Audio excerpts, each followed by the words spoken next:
जनकपुर में बहुत नीक गीत है और अपना खास करके भाईजी मैथिली मिथिला में मिथिलानी सब प्राति जब उपस्थित है तहन गुणगान कर रहा है। जनकपुर में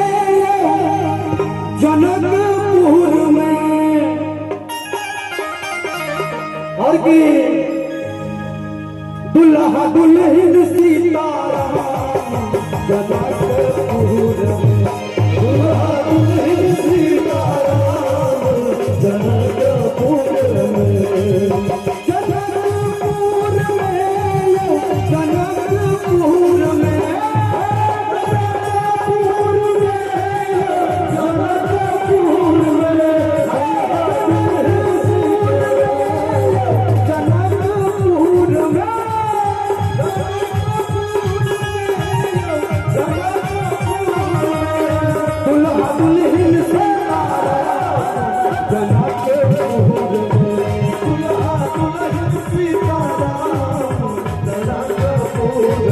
सुंदर मिथिला धाम तोहर पायब तोने धाम तोहर पायब तोने धाम तोहर पायब तोने धाम दुल्हा दुल्हन सीताराम जनकपुर दुल्हा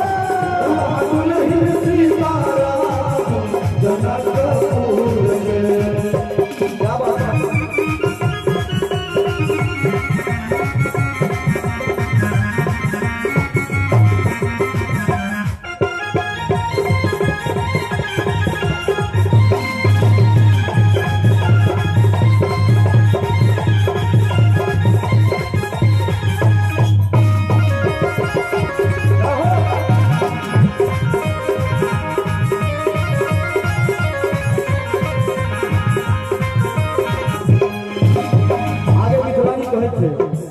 हम नहीं कहरब केकरो बा जखन मिथिला हमर बा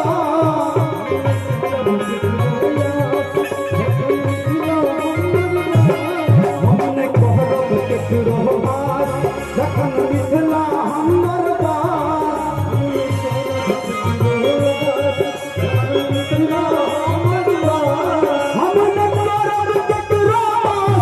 जखन मिथिला हमर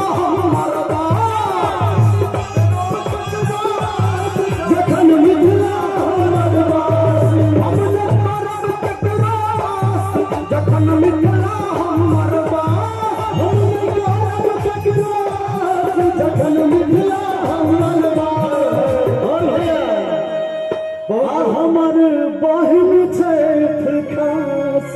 भाई जी हम नहीं करब केकरो आस जखन मिथिला हमर पास। और कहै छै मिथिलानी सब यो हमारा बहिन बसैया दुल्हा दुल्हन सीताराम जनकपुर में दुल्हा दुल्हन सीताराम जनकपुर में सुंदर मिथिला धाम दोसर पायब तोने धाम दोसर पायब तोने धाम दुल्हा दुल्हन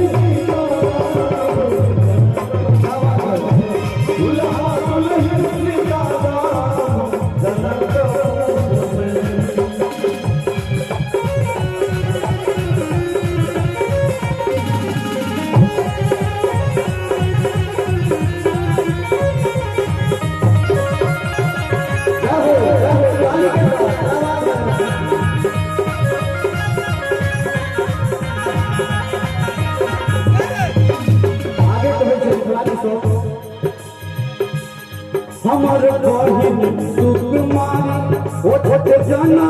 की दुलारी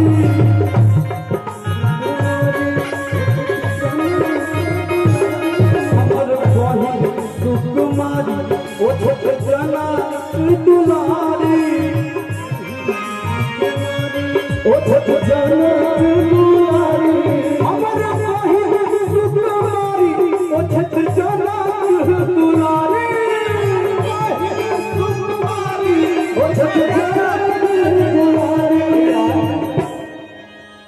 हमर बहिन सुकुमारी हो छै जनक दुलारी हमर बहिन सुकुमारी हो छै जनक दुलारी। गाना के गीत के बहुत निक भाव है और हम चाहब एक बेर ताली के साथ अगर निक लगे ताली दियो हम क्या बात है। यो हमार बहिन बसैया खास जनम